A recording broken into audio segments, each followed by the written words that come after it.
An HOA didn't just threaten someone's yard, their fence, or their parking space. They tried to take a road that had been in one family's hands for 80 years. And they almost got away with it. Until one dusty folder inside a county records office changed everything. Before we start, tell me, what country are you watching HOA Breakpoint from? Drop it below.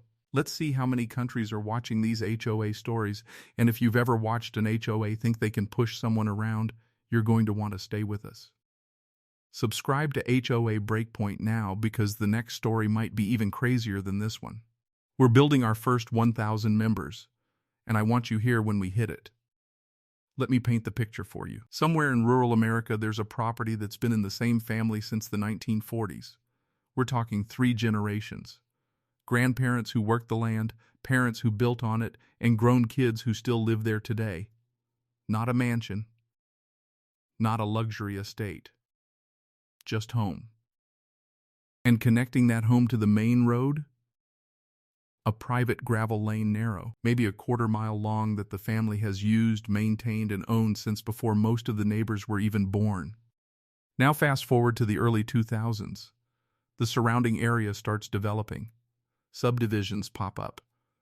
A homeowners association forms the HOA, and they start setting rules for everything in their little kingdom. Lawn heights, fence colors, mailbox styles. But this family? They weren't part of the HOA. Their land predated the whole development. They never signed any agreement. You'd think that would be the end of it. It wasn't. Because the HOA looked at that old gravel road, that family's road, and decided they wanted it for themselves. And that is where this story gets dangerous. Stay with me here, because what this HOA tried to pull next is one of the most calculated land grabs I've ever covered on this channel. And it almost worked. So here's what the HOA did. They started by being friendly about it. They sent letters to the family, polite, professional-sounding letters, claiming that the gravel road passed through a section of land that was now part of the HOA's common easement area. They didn't demand. Not yet. They just suggested that the family might want to coordinate road usage, maybe share access, maybe contribute to maintenance costs. The family said, "No, this is our road. It's always been our road." And that's when the tone changed. The HOA hired a surveyor, their surveyor, a paid professional who came back with a report that conveniently showed the road running right through HOA. Controlled property. They mailed a copy to the family with a formal notice: cease private use of the road or face legal action. Then they escalated.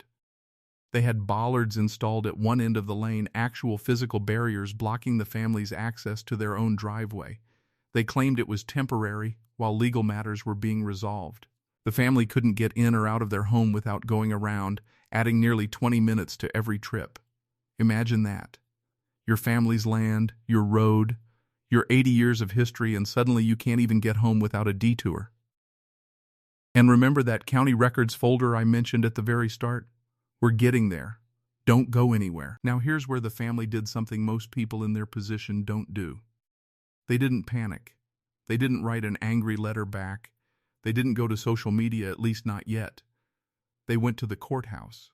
The oldest son, let's call him Daniel, had a memory of helping his grandfather organize old property documents when he was a teenager.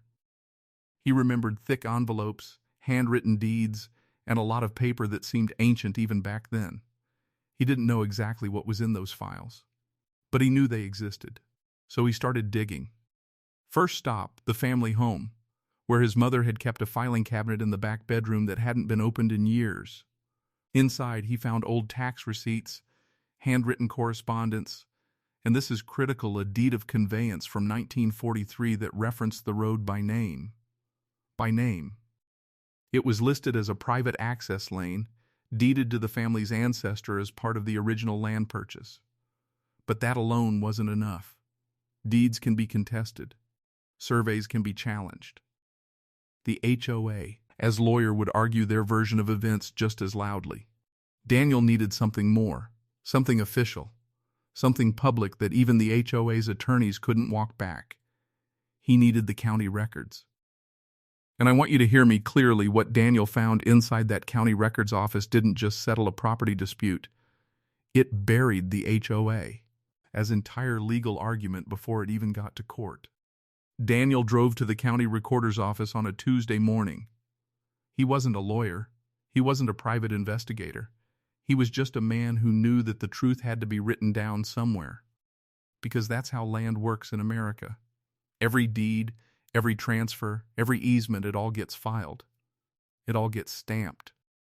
It all becomes a matter of public record. And what he found inside that office? A chain of title going back to 1941. Unbroken, every single transaction recorded, stamped, and filed.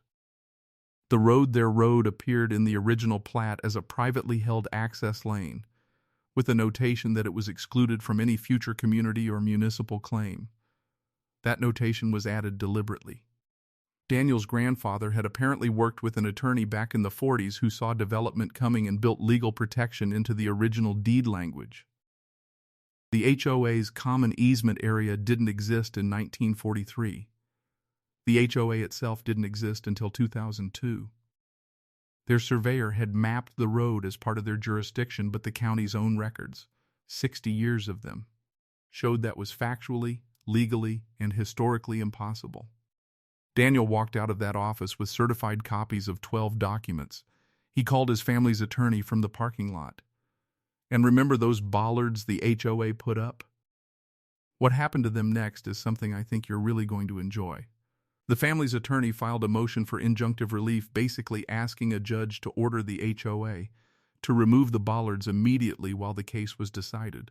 They attached all 12 county certified documents as exhibits.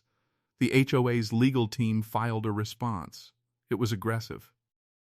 They argued the family's deed language was outdated, that road usage had changed over decades, and that the modern survey superseded older records. The judge didn't buy it.